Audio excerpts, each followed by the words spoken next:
Former chief minister of Chhattisgarh Raman Singh here with me sir. पहला सवाल, law and order की दृष्टि से नक्सलियों के फाइट को लेकर बहुत सारे बयानबाजी हुई है, बट ये जो लेटेस्ट घटना हुई है उसमें भी नक्सलियों का हाथ पुलिस सस्पेक्ट कर रही है।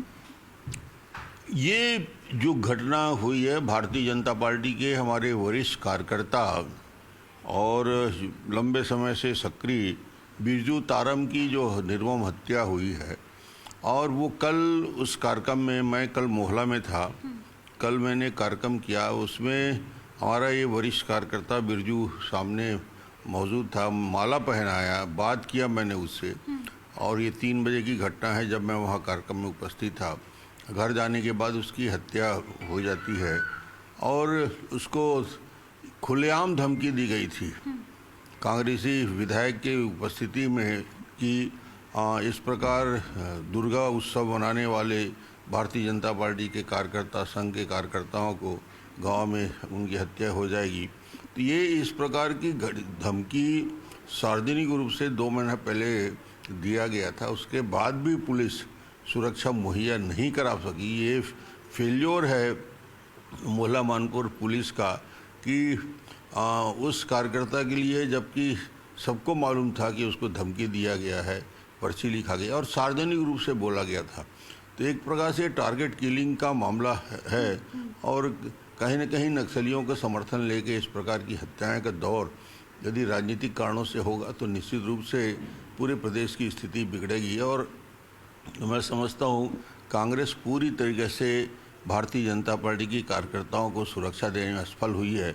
बस्तर में हमारे 4-5 कार्यकर्ताओं की लगातार हत्या हो गई, मोहला मानपुर में भी लगातार हत्याएं हो रही हैं, नारायणपुर में भारतीय जनता पार्टी उपाध्यक्ष सागर साहू, बीजापुर के नीलकंठ की हत्या हुई, कांकेर के बुधराम करटाम की हत्या हुई और इसी प्रकार मानपुर मोहला में ये 5वीं हत्या है जिस प्रकार से लगातार हो रही है।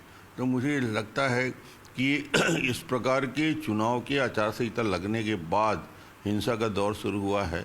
इस पे सरकार हाथ पे हाथ धर बैठी है, ये उचित नहीं। मैं अभी जा रहा हूँ उनके फ्यूनरल में शामिल होने के लिए और केंद्रीय मंत्री भी बस्तर से चल के इस कार्यक्रम में सम्मिलित होने के लिए मनसुख भाई आ रहे हैं, वो भी उपस्थित रहेंगे। हम उन परिवार को, उस हमारे वरिष्ठ कार्यकर्ता को श्रद्धांजलि देंगे, उन कार्यकर्ताओं का मनोबल बढ़ा रहे, इसके लिए उन कार्यकर्ताओं से चर्चा भी करेंगे। सर, आप खुद 3 बार मुख्यमंत्री का पद संभाल चुके हैं, आपने देखा है कि एडमिनिस्ट्रेशन कैसे संभालते हैं। भूपेश बघेल गवर्नमेंट से कहाँ चूक हो रही है नक्सलिज्म के खिलाफ इस लड़ाई में? एक प्रकार से बस्तर में और ख़ासतौर से अब मोहला मानपुर में जिस प्रकार की हत्याएं हो रही हैं, वो इस चिन्हांकित करके भारतीय जनता पार्टी के कार्यकर्ताओं की हत्या हो रही है। तो ये राजनीतिक हत्या मानता हूँ मैं इसको, कहीं न कहीं एक साजिश का हिस्सा मानता हूँ। Is it because you feel the Baghel government is on the back foot, they fear a loss? Is that why this political targeting? बिल्कुल इस प्रकार की स्थिति आज छत्तीसगढ़ में बनी हुई है। सर, ओवरऑल अगर हम बात करें, हमने कुछ दिनों पहले मुख्यमंत्री जी का भी इंटरव्यू किया, उन्होंने भारतीय जनता पार्टी पे आरोप लगाया कि बस्तर के लोग जो ट्राइबल्स हैं वो नाराज हैं आपसे क्योंकि आप प्राइवेटाइजेशन के नाम पर उनके रिसोर्सेज छीन रहे हैं और इसलिए ये एंटी बीजेपी सेंटिमेंट बन रहा है।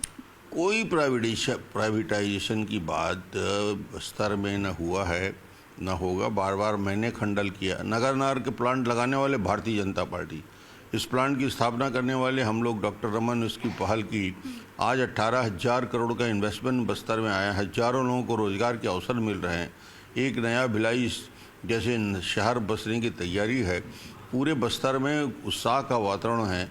ये जानबूझकर नगरनार को बदनाम करने के लिए कभी डिसइन्वेस्टमेंट का बहाना करते हैं, जब प्रधानमंत्री जी ने कह दिया स्पष्ट शब्दों में कि ये बस्तर के लोगों की संपत्ति है, इनकी प्रॉपर्टी है। अमित शाह जी ने कल के बयान में स्पष्ट रूप से कहा कि कहीं भी नगरनार में डिसइन्वेस्टमेंट करने की न योजना है न सोच है।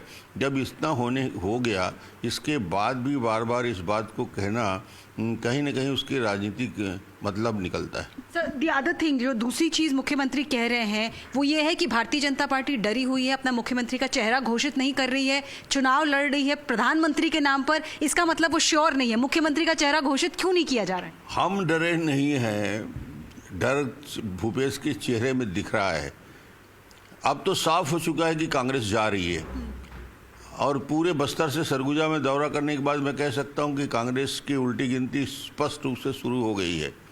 जहां तक सवाल भूपेश बघेल और भूपेश बघेल के आरोप लगाने की बात, तो मुझे लगता नहीं कि कांग्रेस ने भूपेश को किनारे कर दिया है। इनका आपस का झगड़ा इतना बढ़ चुका है, पहले बड़े बड़े पोस्टर लगते थे छत्तीसगढ़ की दीवारों में, भूपेश है तो भरोसा है, भूपेश है तो भरोसा है, मगर पिछले 1 महीने से भूपेश का भरोसा समाप्त हो गया। अब भरोसे की सरकार आ गया, अब हेडलाइन बन रहा है भरोसे की सरकार है।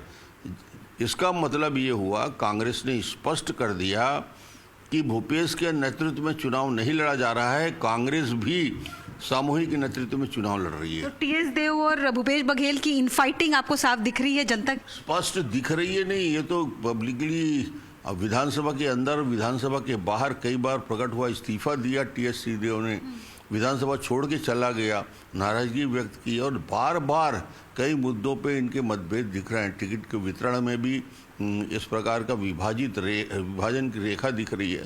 तो ये आज स्थिति अपने अंतिम शिखर पर है। जहां तक पर्सनल करप्शन का एलिगेशन है, आप पर, भारतीय जनता पार्टी पर करप्शन का एलिगेशन भूपेश बघेल लगा रहे हैं, लेकिन महादेव ऐप कितना बड़ा इलेक्शन इशू है, आप ये भी बताएं।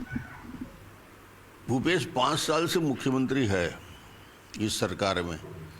15 साल के डॉक्टर रमन के कार्यकाल में एक भी बिंदु विधानसभा के अंदर, विधानसभा के बाहर, कोर्ट में कहीं भी ना उसकी हिम्मत है ना हो सकता, कोई आरोप नहीं लगा सकते। कागजी कार्रवाई, कागजी बातें जो करता है कि ये करप्शन हो गया, ये करप्शन। अरे भाई 5 साल मुख्यमंत्री थे, पुलिस प्रशासन सरकार तुम्हारी थी, तुमने क्या कर लिया और क्या कार्रवाई कर लिया, क्या विषय सामने आया? भारतीय जनता पार्टी के ऊपर आरोप लगाना, मगर इनके करप्शन 2000 करोड़ की शराब घोटाला, कोयले का 500 करोड़ का घोटाला, ईडी ने 13,000 पेज के दस्तावेज न्यायालय में पेश किए, 2 इनके आईएएस सीनियर अधिकारी 7 महीने से जमानत नहीं हो रहा है, 1500 करोड़ की संपत्ति ईडी ने जब्त कर लिया। ये हालात छत्तीसगढ़ में हैं कि करप्शन न केवल कोयले पे हो रहा है, करप्शन न केवल शराब पे हो रहा है, कोयला न केवल छोटी छोटी योजनाओं में 600 करोड़ के पीडीएस पे करप्शन हो रहा है। अब जो महादेव ऐप का कल का एपिसोड है, अब तो साफ हो गया कि ईडी ने चालान पेश कर दिया है, और ये 500 करोड़ का नहीं, 6000 करोड़ का ईडी का मामला महादेव ऐप का है, और इसके तार सीधे मुख्यमंत्री निवास से जुड़े हैं। इनके सचिवालय के, इनके सेक्रेटरिएट के अधिकारी सीधा सीधा महादेव ऐप पे पैसा लेने का आरोप है, और प्रमाणित आरोप उनके ऊपर लगा है। छत्तीसगढ़ में कोई भी भ्रष्टाचार हो, उसका सीधा तार भूपेश से जुड़ता है। तो अगर आपकी सरकार बनती है तो are you promising investigation till the highest level in this case? Sure 100% हम ये सारे करप्शन के मामले का जांच कराएंगे, दोषी के ऊपर कार्रवाई करेंगे। और तो और पीएससी में जिस प्रकार भ्रष्टाचार हुआ है, 50 लाख 1 करोड़ का लेन देन हुआ है, पीएससी के घोटाले का जांच करेंगे। जांच करने के बाद जो दोषी है उनके ऊपर कार्रवाई करेंगे, योग्य छात्रों को फिर से मौका देंगे, और ये इस प्रकार की पूरे पीएससी में ट्रांसपेरेंसी हो, उसकी चिंता भारतीय जनता पार्टी करेगी। सर, आखिरी के 2 सवाल हैं। एक तो कांग्रेस इस बार 75 पार का नारा लगा रही है, वो कह रही है कि इस बार हम पिछली बार से भी ज्यादा सीटें लाएंगे। आपका क्या प्रोजेक्शन है छत्तीसगढ़ इलेक्शन में बीजेपी के बारे में? एक बार छत्तीसगढ़ घूम के देख लीजिए आप, बस्तर से सरगुजा, राजनांदगांव से लेकर माहौल पूछ लीजिए। इस बार 75 पार नहीं, कांग्रेस पूरी साफ है। छत्तीसगढ़ में स्पष्ट हो गया है, अब कहीं कोई किसी के मन में शंका ही नहीं है। भारतीय जनता पार्टी स्पष्ट बहुमत के साथ छत्तीसगढ़ में सरकार बनाने जा रही है। और फिर एक बार डॉक्टर रमन मुख्यमंत्री के उस पे बदले ये मैं नहीं कह सकता, क्योंकि मुख्यमंत्री पद का जो चयन होता है, विधायक दल में बैठक में बात होती है, विधायक बैठ के बात करते हैं और केंद्रीय नेतृत्व इस पर निर्णय लेता है। आज डॉक्टर रमन चुनाव के प्रचार अभियान में लगा है, मुख्यमंत्री भारतीय जनता पार्टी का होगा, कमल निशान का होगा, ये गारंटी मैं आपको लेता हूँ। बहुत बहुत शुक्रिया। So Dr. Raman Singh there making it very clear as to what are the priorities if his government comes to power, and making that clear charge at the Bhupesh Baghel government that the way BJP workers are being targeted by Naxals allegedly, there is some political link to that. With video journalist Ravinder Kumar from Rajnandgaon, this is Arunima.